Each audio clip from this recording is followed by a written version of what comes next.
attention to this footage. What you're about to see was captured on a cell phone by a terrified witness inside a metro train car. Look closely at the figure in the tattered coat and that grotesque mask, those exaggerated features, that horrifying grin, those gold teeth gleaming under the fluorescent lights. Notice how he's holding something in his hands, caressing it like a precious object. Notice the chains hanging on the walls behind him.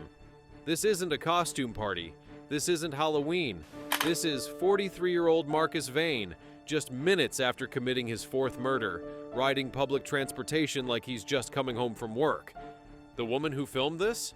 She had no idea she was sitting 3 feet away from one of the most depraved serial killers Seattle had seen in decades. By the time you finish watching this, you'll understand why even seasoned homicide detectives couldn't sleep after working this case. You know that feeling when you see someone on the subway and something just feels off? Maybe they're staring too long, or their energy is wrong, or they're muttering to themselves. Most of us ignore that instinct. We tell ourselves we're being paranoid, judgmental. We go back to our phones. Jessica Chen wishes she'd trusted that instinct. It was September 13th, 2018, a Thursday evening, and Jessica was living her best life. 29 years old, marketing coordinator at a tech startup, recently engaged to her college sweetheart, David. She lived in Seattle's Capitol Hill neighborhood, one of those trendy areas where young professionals pay too much for tiny apartments because the coffee shops are that good. Every Thursday evening, Jessica had the same routine: evening yoga class at Green Lake Community Center, then home on the metro. Predictable, safe, normal. But Marcus Bain had been watching. And Marcus Bain loved routines. Here's what you need to understand about Seattle in 2018. The city was booming. Amazon was building towers that blocked out the sun. Tech money was flowing like the rain that never seemed to stop.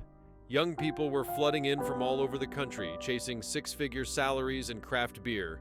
The metro system was packed every single day. Strangers pressed shoulder to shoulder, everyone looking at their phones, nobody making eye contact. It was the perfect hunting ground. Marcus Bain had been part of Seattle's entertainment scene for nearly 2 decades. He worked as Mr. Giggles for a company called Party Time Performers, showing up at kids' birthdays, corporate events, bar mitzvahs. Parents would hand him a check and he'd make balloon animals, tell jokes that made children shriek with laughter. He was good at his job. Too good, maybe, because Marcus Bain didn't just perform happiness, he was obsessed with it. September 14th, 2018. David Chen woke up at 6:30 a.m. like always, rolling over to kiss his fiancée good morning. Except Jessica wasn't there. Her side of the bed was cold. He figured she'd gotten up early, maybe gone for a run, but her running shoes were by the door, her phone was gone, her keys were gone, but her wallet was on the kitchen counter. David tried calling, straight to voicemail. He texted. Nothing. This was completely unlike Jessica. She always texted when she deviated from plans. Always. David called her work. She hadn't shown up that morning. He called her best friend Sarah. She hadn't heard from her since Wednesday afternoon. By 9 a.m., David knew something was seriously wrong. By 10 a.m., he was at the Seattle Police Department filing a missing persons report. Detective Sarah Mitchell took the case. 22 years with SPD, she'd worked everything from gang violence to white-collar fraud. But when David showed her the photos of Jessica, that bright smile, those kind eyes, something in her gut twisted. She'd worked enough missing persons cases to know the first 48 hours were everything. After that, statistics weren't your friend. "Tell me about yesterday," Sarah said, pen ready. "Everything she did, everywhere she went." David's hands were shaking. She had work until 5, then her yoga class at Green Lake, same as every Thursday. She was supposed to be home by 8:30. I was working late, finishing a project. When I got home at 9:15, she wasn't there. I figured maybe she'd stopped somewhere, grabbed dinner with a friend, but she always texts. Always. When she still wasn't home by midnight, I started getting worried. I stayed up all night calling hospitals, checking her social media, driving around the neighborhood. Did she make it to yoga? I called the studio this morning. Yeah, she was there. Left around 7:45. Sarah did the math in her head. Green Lake to Capitol Hill on the metro, 25 minutes. Jessica should have been home by 8:15, maybe 8:20 with delays. So somewhere in that window between leaving yoga at 7:45 p.m. on September 13th and when David got home at 9:15 p.m., something went wrong. Sarah immediately requested surveillance footage from the Green Lake station. While they waited for the tech department to pull the files, she had David walk her through Jessica's typical routine in excruciating detail. What car did she take? Did she always sit in the same section? Did she ever mention anyone bothering her on her commute? David answered every question, his voice getting smaller with each one, the reality of the situation sinking in deeper. "Sometimes she'd text me when she got on the train," David said, scrolling through his phone with trembling fingers. "Look, here. Last Thursday, she sent me a picture of some guy's ridiculous haircut. She'd joke about the characters she saw on public transit. Made the commute less boring," she said. Sarah studied the photos. Just random, candid shots of strangers. A woman with a parrot on her shoulder, a man dressed as a superhero, somebody sleeping in the most uncomfortable position imaginable. Jessica seemed like the type of person who found humor in everyday moments. The type of person who lit up a room. The type of person who didn't deserve what was coming. Sarah worked through the night, pulling every piece of surveillance footage she could find. The Green Lake Community Center had external cameras. The station had cameras, though they were old and the footage quality was poor. She watched Jessica leave yoga class at 7:47 p.m., exactly as her instructor had confirmed. Watched her walk to the metro station. Watched her swipe her transit card at 7:52 p.m. And then Jessica disappeared into a crowd of Thursday evening commuters, and the cameras lost her. September 15th, 2018, 2 days after Jessica vanished, Sarah got the call she'd been dreading. A storage unit employee at the Beacon Hill self-storage facility had noticed a smell coming from Unit 247. When management opened it with a master key, they found something that would haunt them for the rest of their lives. Here's what made seasoned cops take a step back when they entered that unit. It wasn't the body itself, though that was horrific enough. It was the staging. Jessica Chen had been posed like a doll, sitting upright against the wall. Her face had been painted with theatrical makeup, white base, exaggerated red smile stretching from ear to ear, black diamonds around her eyes. She looked like a deranged clown from a nightmare. But that wasn't the worst part. The worst part was the note, written in careful handwriting on expensive cardstock, placed in her lap like a theater program, Act 1 complete. The show must go on. Next to the note was a single human tooth, filed into a sharp point, covered in gold plating. Crime scene analyst Robert Park had processed over 300 homicides in his career. He took one look at that scene and knew they were dealing with something different. "This isn't rage," he told Sarah. "This is ritual. Whoever did this, he's done it before, and he's going to do it again." The crime scene photos were devastating. Jessica's yoga clothes were neatly folded in the corner of the unit. Her phone had been destroyed, smashed into pieces, SIM card removed. Her engagement ring was missing, but the makeup application that had taken time, precision, artistic skill. This wasn't someone acting on impulse. This was planned, methodical, practiced. Sarah's partner, Detective James Wong, was already pulling footage from every camera in a 2-block radius of the Green Lake Community Center. If they could track Jessica's movements after yoga class, maybe they'd see who followed her. But here's the thing about Seattle's metro system. It's a surveillance nightmare. Cameras malfunction, blind spots everywhere. Footage gets overwritten every 72 hours if nobody flags it. They had one usable clip from the Green Lake station. Jessica Chen, yoga mat over her shoulder, swiping her transit card at 7:52 p.m. on September 13th. She glanced at her phone, smiled at something, probably a text from David. Then she disappeared through the turnstile into a crowd of commuters. Sarah watched that footage 20 times, studying every face in the background, every person who might have been watching Jessica. But the crowd was too dense, the lighting too poor, the angles all wrong. The medical examiner's report came back on September 17th, and it made everything worse. Jessica had been kept alive for approximately 24 to 30 hours after her abduction. Cause of death, asphyxiation. But the examiner's notes included details that wouldn't be released to the media. The theatrical makeup had been applied while she was still alive. There were marks on her wrists and ankles indicating prolonged restraint, and the tooth found at the scene didn't belong to Jessica. DNA analysis would later reveal it belonged to someone else entirely, someone who was likely already dead. "We're looking at a collector," said forensic psychologist Dr. Linda Hayes when Sarah brought her in to consult on September 18th.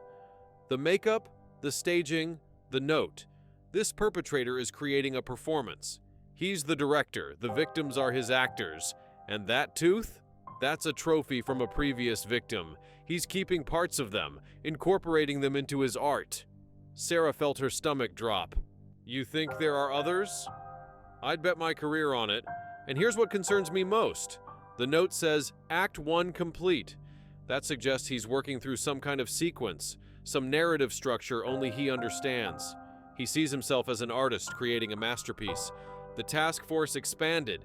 Sarah started pulling cold cases from the last 5 years. Missing women, unsolved murders, anything that might match the pattern.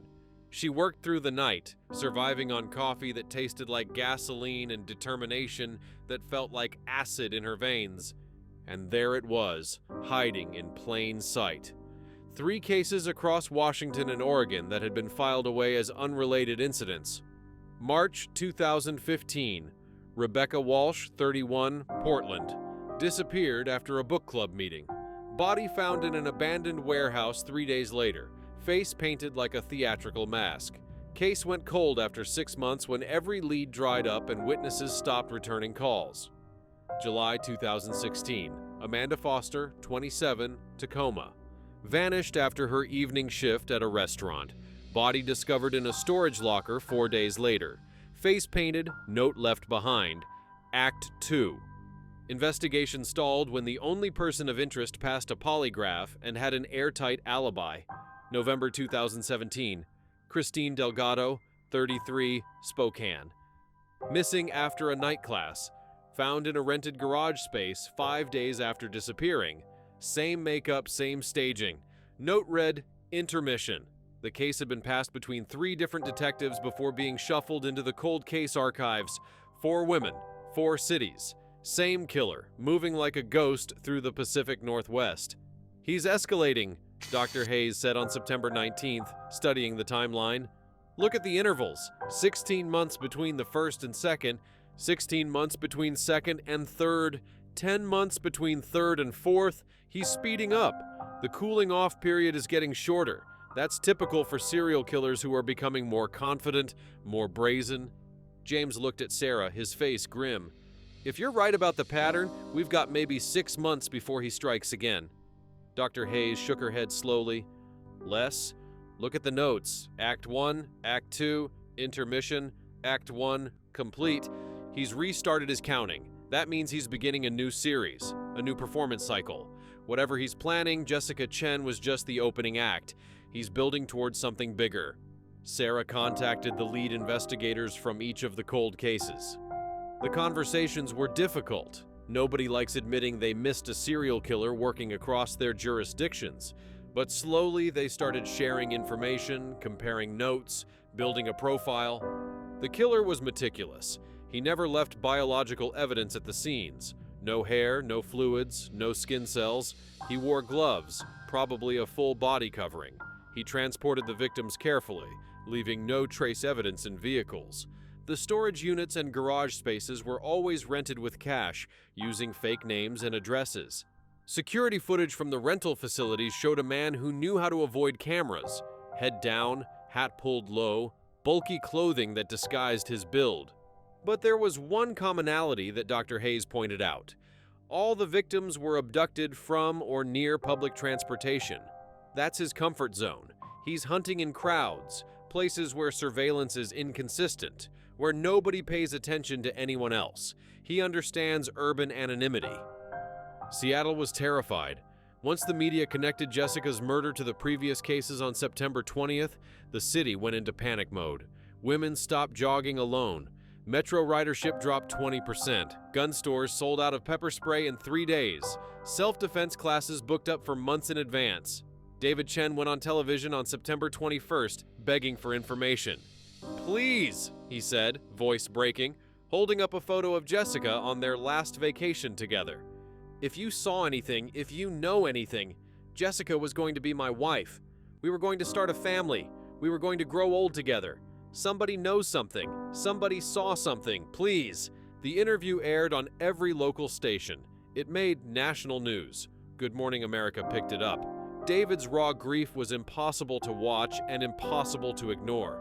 Jessica's social media accounts were flooded with condolences from friends, from strangers, from people who'd never met her but felt connected to her story.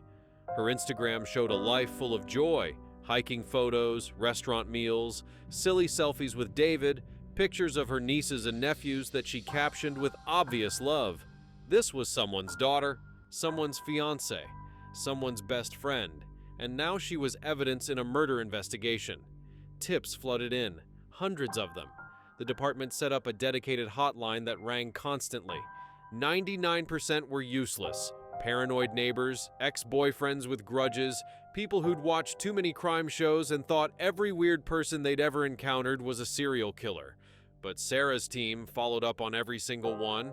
They had to. You never knew which call would break the case wide open. A woman named Margaret Stevens called on September 23rd to say she'd been followed off a metro train 3 months earlier by a man in a long coat who kept laughing to himself. She'd ducked into a 24-hour pharmacy and he'd disappeared, but she still remembered the sound of that laugh. High-pitched, artificial, like he was practicing being happy. A college student named Brandon Lee reported seeing someone in a clown-like mask sitting in a parked car near the University District Station at odd hours, always late at night, just watching people come and go. He'd thought about calling it in, but figured it was probably just some weird performer or street entertainer. These tips were logged, investigated, cataloged. Most led nowhere. But they painted a picture of someone who'd been present in Seattle's public spaces for months, maybe years, blending into the urban landscape while he hunted. The breakthrough came from an unexpected source. A woman named Patricia Reeves called the tip line on September 26th. She worked as a property manager for Beacon Hill Self-Storage, the facility where Jessica's body had been found. Patricia had been going through rental records after seeing the news coverage, and something bothered her. Unit 247 was rented by a man named David Miller, Patricia explained when Sarah and James showed up at her office later that day. Paid cash for 6 months up front, back in March. I remember because most people use credit cards, right? This guy, he wanted to pay cash, said he was storing supplies for his business. What kind of business? Sarah asked, feeling her pulse quicken. Entertainment company, birthday parties and stuff. I remember because he was super friendly, made a joke about needing to store all his costumes and props somewhere, said his apartment was too small for all his supplies. He seemed really nice, you know, one of those people who just seem completely harmless. Sarah felt electricity run through her nervous system. Entertainment, costumes, props. The theatrical staging suddenly made horrible sense. Do you have a description? Patricia pulled up the rental agreement, her hands shaking slightly as the magnitude of her interaction with a killer became real. White male, maybe early 40s, bald, medium height, stocky build, really friendly smile, you know? One of those people who makes constant eye contact, like they're really interested in what you're saying. But now that I think about it, his eyes didn't match his smile. You know what I mean? Sarah knew exactly what she meant. Predators often had that disconnect, the performed charm that didn't quite reach their eyes. The rental agreement had a phone number. Disconnected, of course, when they tried calling. The address was fake, a vacant lot in Renton where nothing had stood for years. David Miller didn't exist in any database, any record system, any background check. He was a ghost, a performance, another mask. But now they had something concrete, a physical description, a modus operandi. The guy worked in entertainment, which tracked perfectly with the theatrical staging. And they knew he'd been planning this for months, renting the storage unit 6 months before Jessica's murder. This wasn't impulsive. This was calculated. James started pulling records for every entertainment company in the Seattle metro area on September 27th. Birthday clowns, magicians, face painters, balloon artists, party planners, character performers. The list was overwhelming. There were dozens of companies, hundreds of individual contractors. They needed to narrow it down. Focus on solo operators, Dr. Hayes suggested. Companies with only one performer. Serial killers rarely work well with others. They're too controlling, too paranoid about being discovered. He'll be running his own business, working alone, maintaining complete control over his schedule and activities. That helped, but they were still looking at maybe 40 possible suspects. The team started making calls, conducting interviews, showing up at party venues to talk to entertainers. Most were cooperative, horrified by the news, eager to help. But none of them fit the profile. Too young, too old, wrong build, wrong temperament. Meanwhile, Sarah kept digging into the cold cases. She flew to Portland on September 29th, talked to the detective who'd worked Rebecca Walsh's murder back in 2015. Detective Tom Rodriguez was retired now, living in a quiet neighborhood with his wife and 2 dogs, but he remembered every detail of that case like it had happened yesterday. "Haunted me for years," Tom said, sitting in his living room with coffee growing cold in his hands. That girl, the way she was posed, it was like he was making art out of murder. And the note, Act 2. I always thought there must have been an Act 1 somewhere, but I could never find it. I checked cases in Portland going back 10 years. Nothing matched. I thought maybe he'd started somewhere else, or maybe the first victim was never found.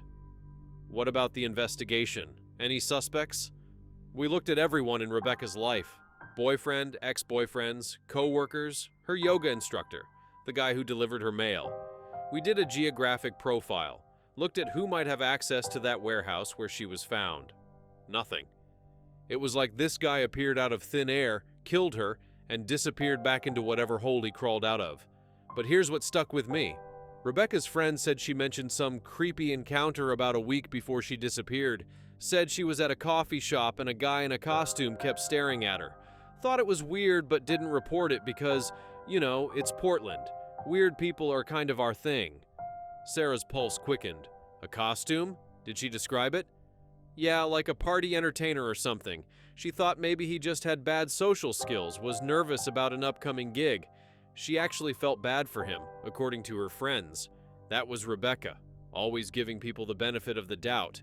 Probably why she didn't run when she should have. Sarah thanked Tom and caught a flight back to Seattle that same evening.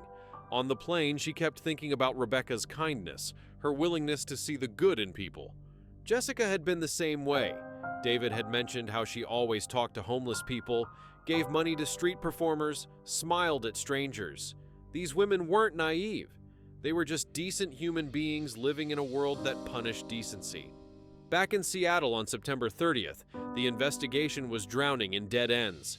Every lead fizzled. Every suspect had alibis that checked out. David Chen was publicly falling apart, doing daily media appearances, his face gaunt from not eating, his eyes hollow from not sleeping.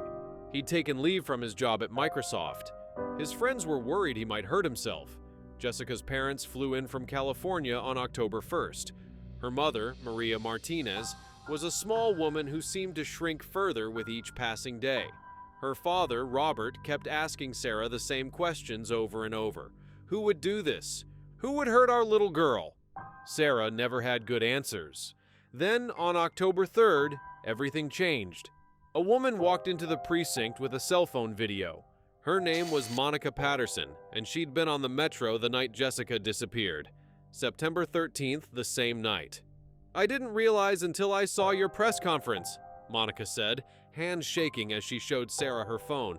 I was going through my photos from that night. I take a lot of random videos. I'm really bad about deleting stuff, and I found this.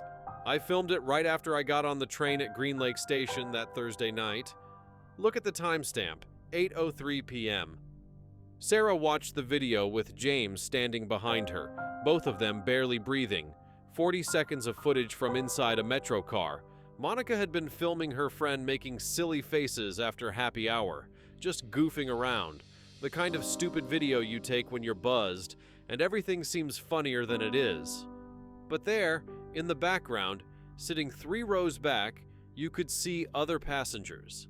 and one of them was staring directly at the camera with dead, flat eyes behind a medical mask. The man was wearing a dark coat, bulky and nondescript. His head was bald, what you could see of it, but what made Sarah's skin crawl was his hands. He was holding something in his lap, caressing it with his fingers the way someone might stroke a pet. And on his right hand, clearly visible in the video, was a distinctive ring, a silver band with a theatrical comedy tragedy mask engraved on it. "Can we get a better look at this guy?" Sarah asked the tech unit. They enhanced the footage, zoomed in, adjusted the lighting and contrast. And there he was, emerging from the digital grain like a ghost becoming solid. Bald head, stocky build, and those eyes, empty, calculating, completely devoid of human warmth. In the background of the shot, you could see the Metro car's digital display showing the time and current stop. 8:03 p.m. Green Lake Station. The same night Jessica disappeared. The same Metro line she would have taken home. But here's what nobody noticed at first.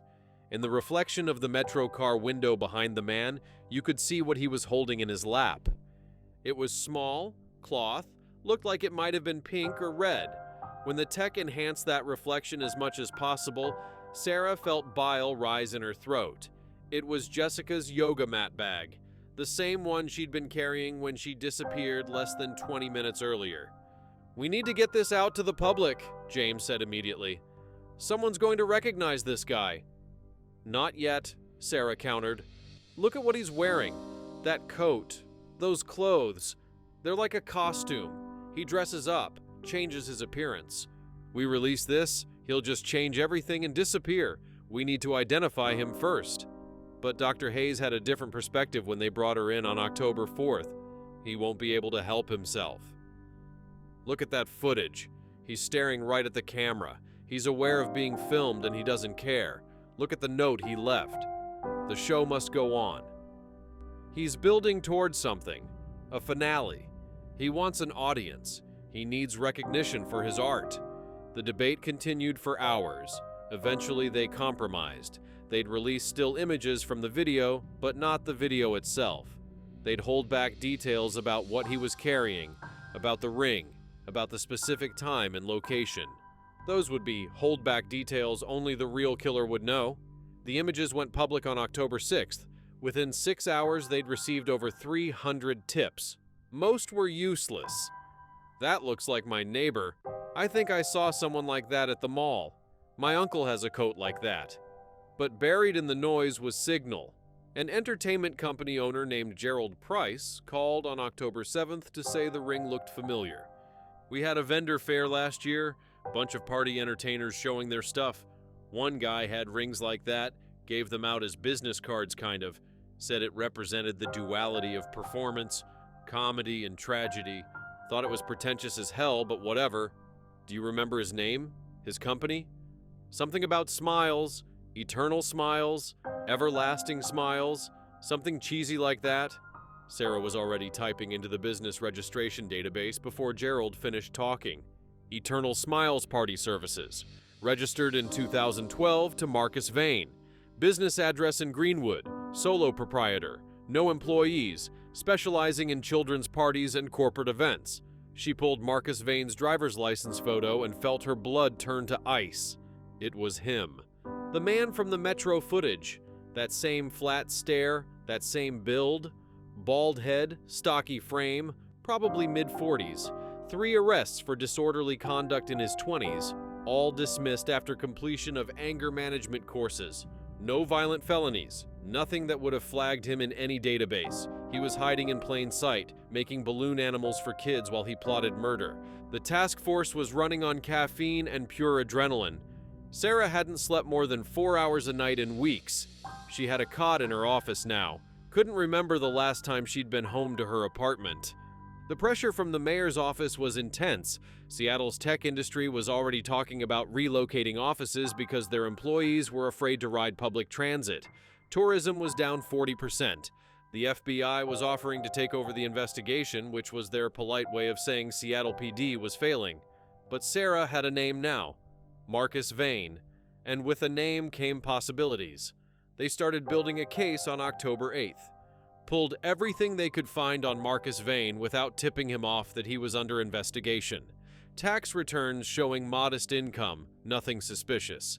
His business had good reviews online. Parents raved about his patience with children, his creativity, his professionalism. "Mr. Giggles made my daughter's birthday perfect. Best entertainer we've ever hired. So talented and friendly." He was hiding in plain sight, making children laugh while he planned their mothers' deaths. They pulled his business records. Eternal Smiles had performed at over 200 events in the last 6 years. Sarah's team started cross-referencing those events with missing persons reports, with the known victims' schedules looking for overlap. And there it was. March 2015, Marcus performed at a children's museum event in Portland. Rebecca Walsh had brought her niece to that event. There was a photo on her Facebook page, Rebecca smiling with her niece, and in the background, slightly out of focus, a clown making balloon animals. They enhanced the image. It was Marcus. July 2016. Marcus was hired for a corporate event at a tech company in Tacoma. Amanda Foster worked catering for that event. She'd been photographed serving appetizers while a balloon artist worked the room behind her. November 2017, a community center in Spokane had hired Marcus for a Halloween party. Christine Delgado had been there with her sister's kids. The pattern held for every victim. Marcus had seen them first at one of his performances, selected them, studied them, hunted them.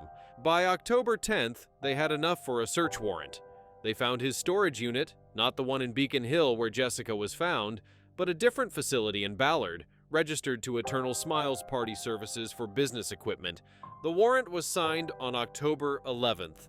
When the tactical unit breached Marcus's apartment on October 12th at 5 a.m., they found a place that looked almost normal at first glance. Neat, organized, a little sparse in the decor. Dishes in the sink from last night's dinner, regular furniture from IKEA, bills on the counter, a calendar on the wall with upcoming party bookings marked in cheerful colors. But when they opened the second bedroom door, they entered Marcus Bain's real world. The walls were covered floor to ceiling with newspaper clippings, missing women from across the Pacific Northwest, articles about unsolved murders, police press conferences where detectives begged for information, true crime documentaries that had featured some of his earlier victims. But arranged between the clippings were photos, dozens, maybe hundreds of candid shots of women in public places, on buses, in coffee shops, at parks, walking dogs, grocery shopping. Marcus had been stalking multiple women simultaneously, documenting their routines, their patterns, their lives, reducing them to research subjects for his twisted art. A corkboard took up one wall entirely. It showed a map of the Pacific Northwest with pins marking locations. Red pins for where victims had been abducted, black pins for where bodies had been found, blue pins for storage facility locations, and white pins. There were at least 8 white pins scattered across Seattle. Active hunting grounds, Detective Sarah realized with horror, future crime scenes.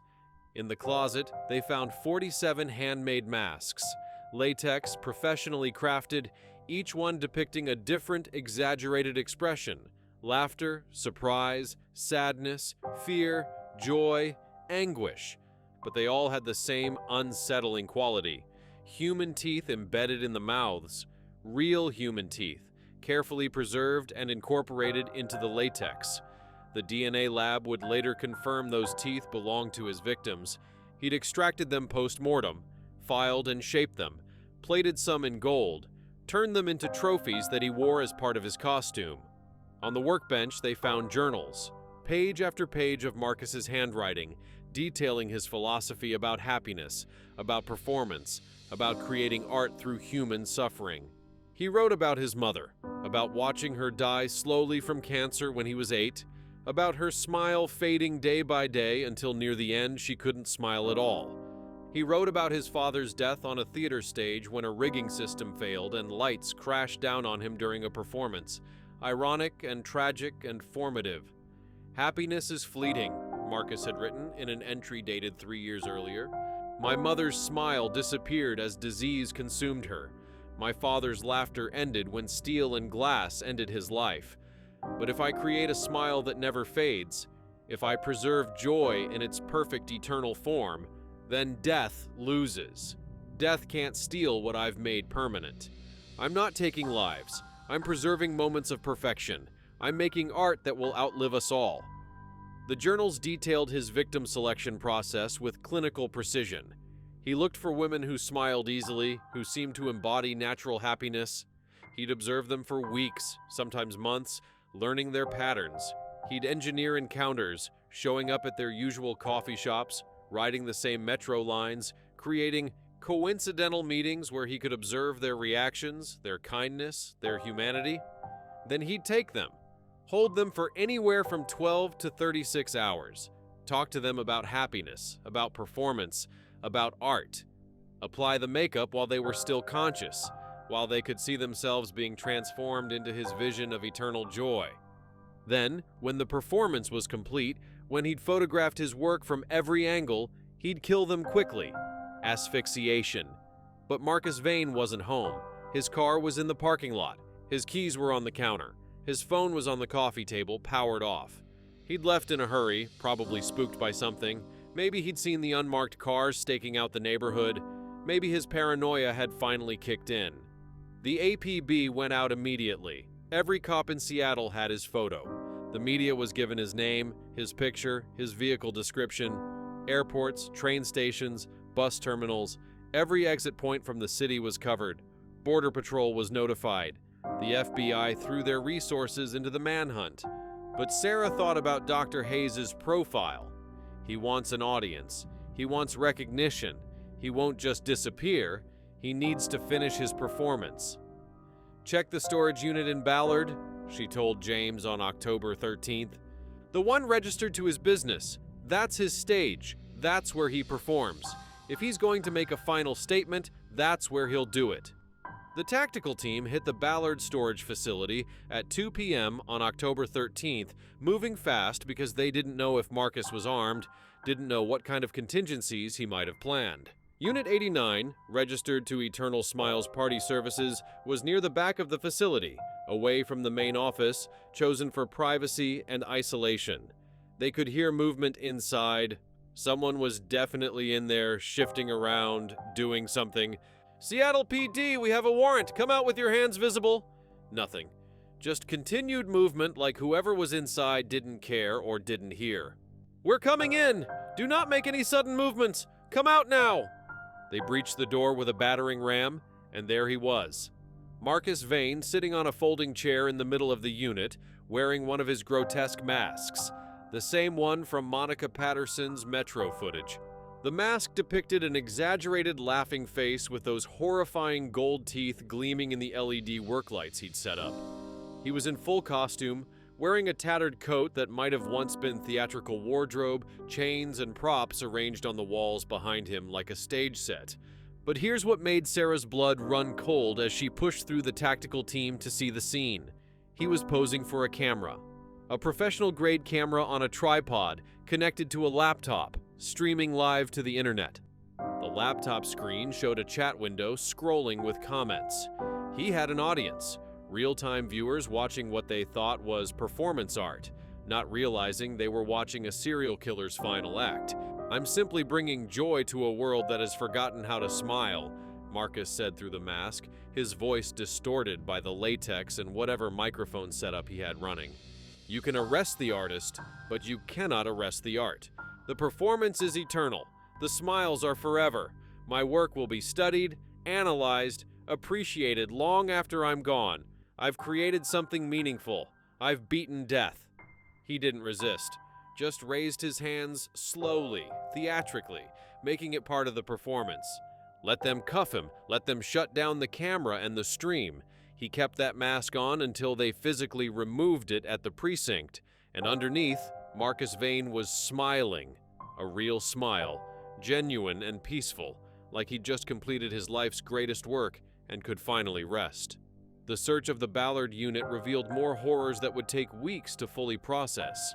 3 more sets of women's clothing, carefully preserved in plastic garment bags and labeled with dates and names that didn't match any missing persons reports they could find. 3 more journals detailing 3 victims Sarah's team hadn't even known about, women who disappeared years ago in California and Nevada, cases that had gone cold, families that had given up hope, plans for 8 more murders, complete with potential victim profiles, photos of women he'd been stalking, their routines documented with disturbing precision, their lives reduced to research notes for his twisted performances. He'd created dossiers on each target, where they worked, where they lived, what metro lines they used, what coffee shops they frequented. The level of planning was staggering. And that storage unit in Ballard?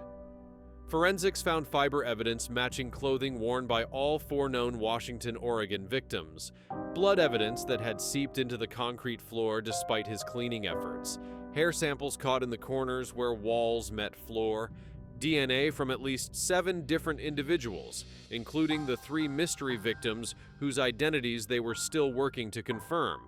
But the most damning evidence was the collection itself.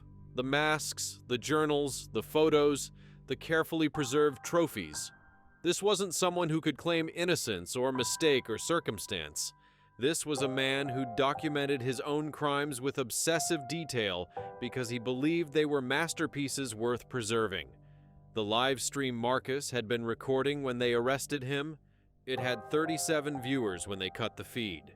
37 people watching in real time as Seattle PD took down a serial killer, most of them thinking it was experimental theater or some kind of viral marketing stunt. The recording would become crucial evidence at trial, showing his consciousness of guilt, his understanding of his actions, his complete lack of remorse. One of those viewers had screen recorded the entire thing and posted it online before police could scrub it. Within hours, it had been viewed millions of times. True crime forums exploded with analysis. Mental health experts debated his psychology on cable news. The smiling devil became the most searched term on the internet for 3 days straight. Marcus Bain had gotten his audience. His final performance had been witnessed by millions, and he'd smile about that fact right up until they locked him away forever. The trial of Marcus Bain began on March 4th, 2020, just before the world changed forever, just before COVID-19 shut everything down and made public gatherings impossible. In that sense, it was one of the last major trials conducted normally, with packed courtrooms and media coverage and families of victims filling the benches behind the prosecution. The prosecution had evidence most defense attorneys would call insurmountable. DNA evidence from 7 victims, fiber evidence, the journals with detailed descriptions of the murders, the masks incorporating victims' teeth, the photographs and victim files, the storage units, the video footage from the metro, the enhanced security camera images, the live stream of his final performance, the testimony of forensic experts, law enforcement officials, and heartbroken family members. But Marcus insisted on wearing his masks to court. Every single day, a different one, arriving in a transport van with some grotesque latex face staring out the window. The judge, Patricia Morrison, eventually ruled it as disrupting proceedings and banned them after the 3rd day. But the damage was done. The media had their images. The smiling devil created perfect headlines. The defense tried an insanity plea, which was their only real option. They brought in psychiatrists who testified about Marcus's traumatic childhood, losing his mother to a horrible disease, watching his father die in a freak accident, being raised by a grandmother who was already in cognitive decline and couldn't provide proper care. They talked about his documented depression, his anxiety disorder, his delusional belief system about preserving happiness and defeating death. Dr. Michael Chang, a forensic psychiatrist hired by the defense, spent 3 days on the stand explaining Marcus's psychology. This is a man who experienced profound trauma at formative ages, Dr. Chang testified. He developed a pathological response to grief and loss. His crimes, while horrific, stem from a genuine delusion that he's creating something meaningful, something that transcends the normal boundaries of morality. He truly believes he's an artist, that his victims are willing participants in a greater performance. But the prosecution countered with their own experts, and more importantly, with evidence of premeditation. The storage units rented months in advance, the careful stalking documented in photographs taken over weeks, The victim selection process detailed in his journals, the fake identities and cash payments, the careful evidence cleanup. Marcus Bain might have been disturbed, might have believed his own delusions, but he knew exactly what he was doing. He knew it was wrong. That's why he hid his identity, destroyed evidence, chose victims who wouldn't be missed immediately. This is not a case of insanity, prosecutor Jennifer Walsh argued in her closing statement. This is a case of evil. Evil that thinks, plans, prepares, evil that makes balloon animals for children on Tuesday and murders women on Thursday. Evil that smiles while it destroys families and communities. Marcus Bain knew right from wrong. He simply didn't care. He valued his art more than human life. That's not insanity. That's depravity. David Chen testified on March 10th, describing his life with Jessica, their plans, their dreams, the hole her death left in his world. "She was going to be my wife," he said, voice steady but hollow. "We were going to have 3 kids." She had names picked out already, Sophia, Gabriel, and Lily. She'd already started researching school districts for when they were older. She had spreadsheets, for God's sake, comparing preschool programs. "And now I have nothing. I go home to an empty apartment and I still smell her perfume sometimes and I still reach for her in bed. He didn't just kill Jessica. He killed our future. He killed our family that never got to exist." Lauren Bailey's sister, Michelle, read a victim impact statement on March 11th that made hardened reporters cry. She talked about Lauren's dreams of becoming a nurse practitioner, her volunteer work at homeless shelters, her terrible jokes that made everyone groan, her off-key singing in the shower that annoyed their parents, but now they'd give anything to hear again. "My sister was light," Michelle said. "She made people feel better just by being around them, and he turned her into a prop in his sick performance. He took everything she was and twisted it into something ugly. I will never forgive him. I will never understand him. I will spend every day for the rest of my life missing my sister and hating the man who took her from us." Rebecca Walsh's mother, Catherine, was too overcome to read her statement on March 12th. The judge read it for her, describing Rebecca's kindness, her love of books, her dreams of opening a literary cafe where people could gather and share stories. "My daughter believed in the goodness of people," Catherine had written. "She gave everyone the benefit of the doubt. She saw the best in strangers, and that beautiful quality, that openness to the world, is what got her killed. I'm angry at him for what he did, but I'm also angry at a world where being kind and trusting can get you murdered." The media coverage was overwhelming. The Smiling Devil case dominated news cycles for weeks. Psychologists analyzed Marcus's pathology on morning talk shows. True crime podcasts devoted entire series to the case. Netflix started development on a documentary before the trial even ended. Victims' advocacy groups used the case to push for better surveillance on public transit, better database coordination between jurisdictions, better funding for missing persons investigations. Some people turned Marcus into a sick kind of celebrity.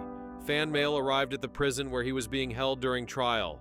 Women wrote him love letters. Artists created paintings inspired by his masks. True crime groupies showed up at court hearings wearing theatrical makeup, which disgusted families of victims but fascinated the media.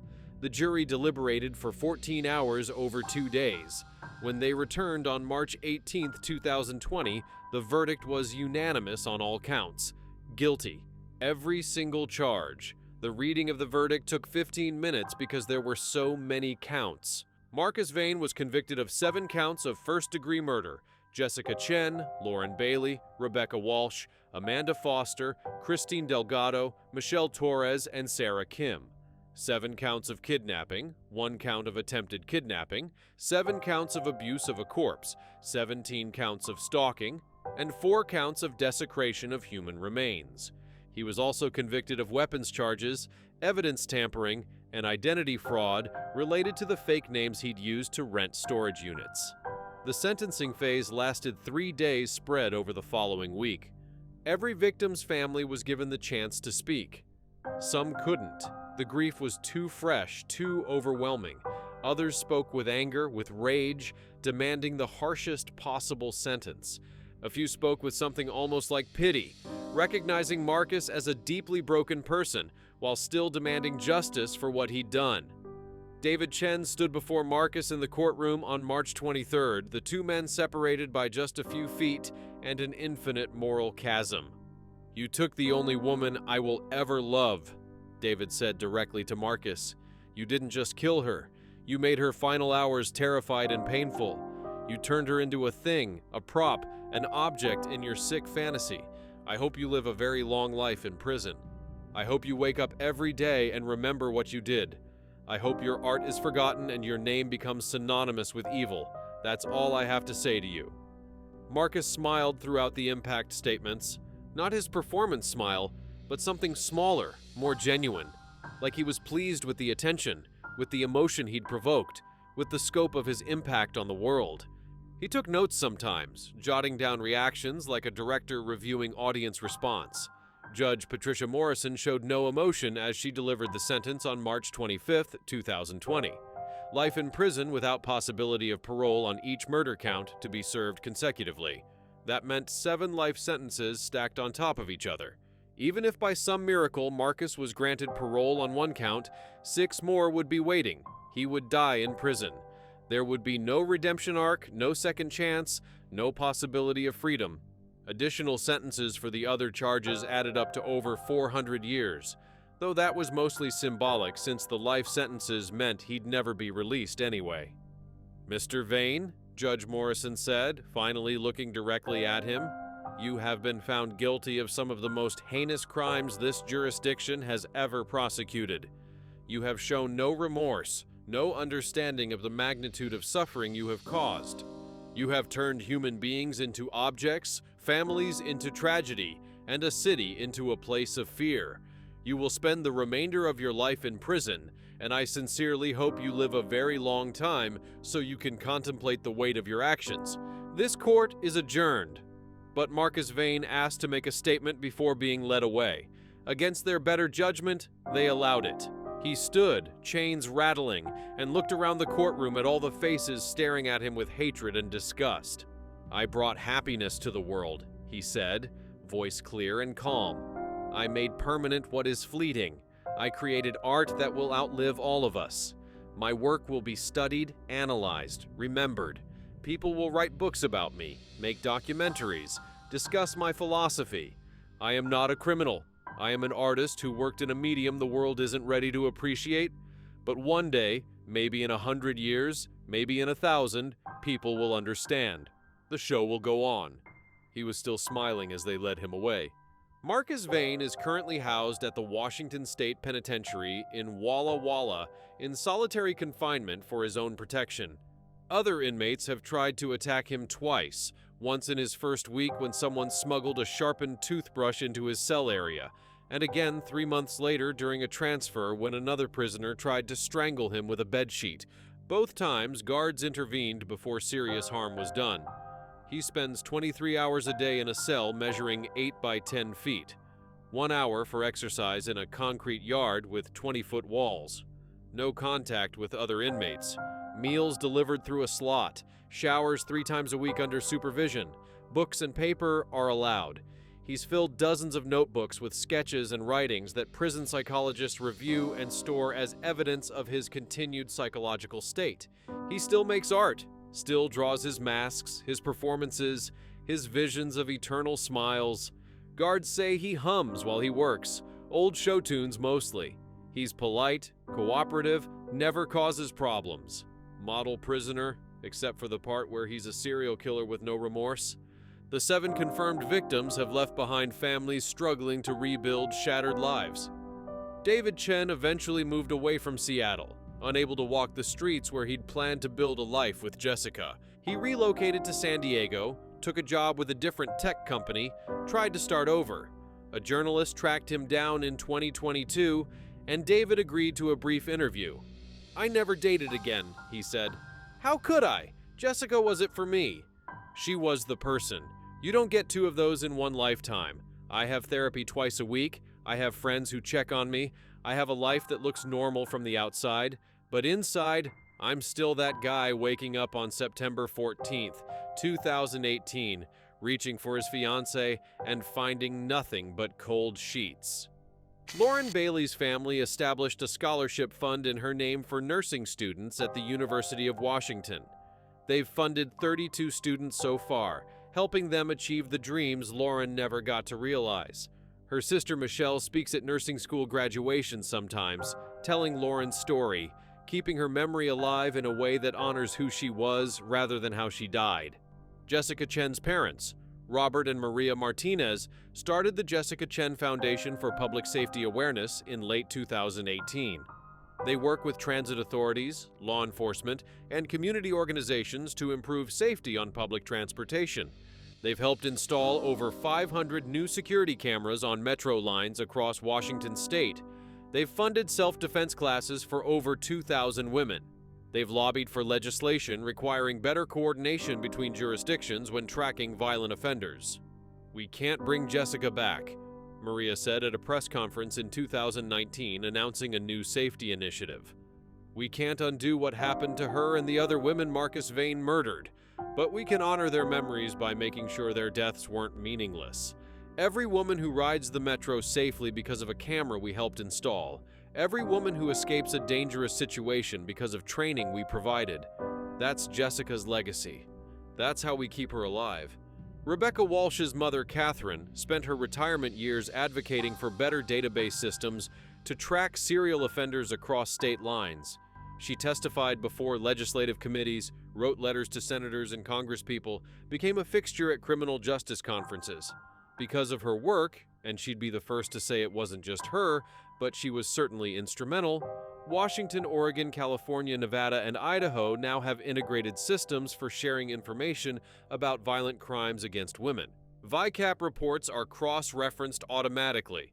Missing persons cases trigger alerts across state lines. The bureaucratic barriers Marcus Bain exploited no longer exist, at least not to the same degree. "Marcus Bain killed my daughter," Catherine said in her final public appearance before her death in 2024. "But he killed her in March 2015 as his second victim. His first victim was never found, and I believe if the police in Portland had seen patterns earlier, if they'd had better systems to share information, maybe my Becca would still be alive. I can't fix the past, but I can help fix the system so the next monster has a harder time hiding." But maybe the most lasting impact came from Monica Patterson, the woman who filmed that crucial metro footage without knowing what she'd captured. She became an advocate for trusting your instincts and reporting suspicious behavior. "I was on that train with a serial killer on September 13th, 2018, she tells students at safety seminars. "I filmed him without knowing what I was doing, and you know what? I felt uncomfortable. Something felt off about that guy. But I ignored it because we're trained to ignore our instincts, to not be paranoid, to not judge people. I'm telling you now, trust your gut. If something feels wrong, report it. Don't worry about being paranoid or overreacting. Don't worry about looking stupid. Your instinct might save a life. It might save your life." Detective Sarah Mitchell retired in 2022 after 30 years with Seattle PD. The Marcus Bain case was her last major investigation, and she admits it changed her. "I can't ride the metro anymore," she told a reporter at her retirement party. "I look at every bald man in a coat and wonder. I study people's hands, looking for scratches or unusual rings. I'm hypervigilant in a way that's probably unhealthy. But I got him. We got him. 7 families have closure because of our work. 7 monsters stayed in their cages because Marcus Bain is in his. That has to count for something." She still speaks to law enforcement groups about the case, teaching new detectives about cross-jurisdictional coordination, pattern recognition, the importance of following seemingly unimportant leads. "The biggest mistake law enforcement made was assuming these cases were isolated incidents," she tells classes at the police academy. "We had 4 murders across 4 cities over 3.5 years, and nobody connected them until Jessica Chen. Serial offenders count on our failure to share information. They count on jurisdictional pride and bureaucratic barriers. We can't let them be smarter than our systems. We can't let them exploit the gaps in our communication. The masks Marcus created, those 47 handcrafted pieces of evidence incorporating his victim's teeth, remain in storage at the Seattle PD evidence facility. They'll never be destroyed. They're part of an active case file that technically stays open forever because of the 3 mystery victims whose identities were never confirmed. Sometimes Sarah dreams about them, she admits. Lined up in darkness in that evidence room, those permanent smiles watching from the shadows, waiting. Dr. Linda Hayes wrote a book about the case titled The Performance Killer: Understanding the Mind of Marcus Bain, published in 2021. She donated all proceeds to victims' families and advocacy organizations.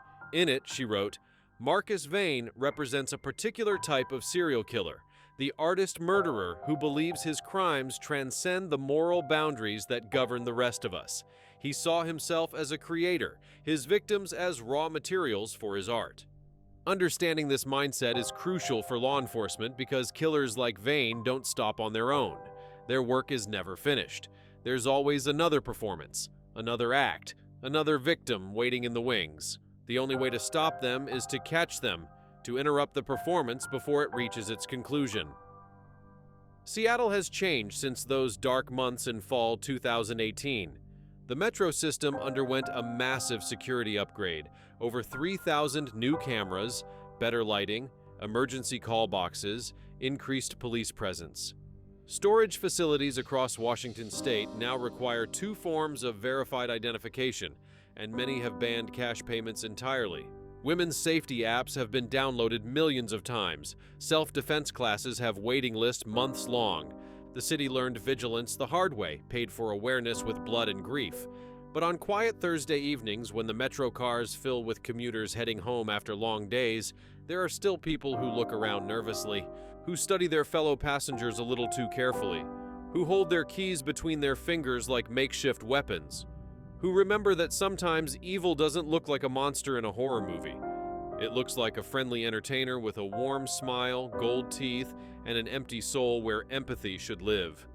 This story is dedicated to Jessica Chen, Lauren Bailey, Rebecca Walsh, Amanda Foster, Christine Delgado, Michelle Torres, and Sarah Kim, the 7 confirmed victims of Marcus Bain.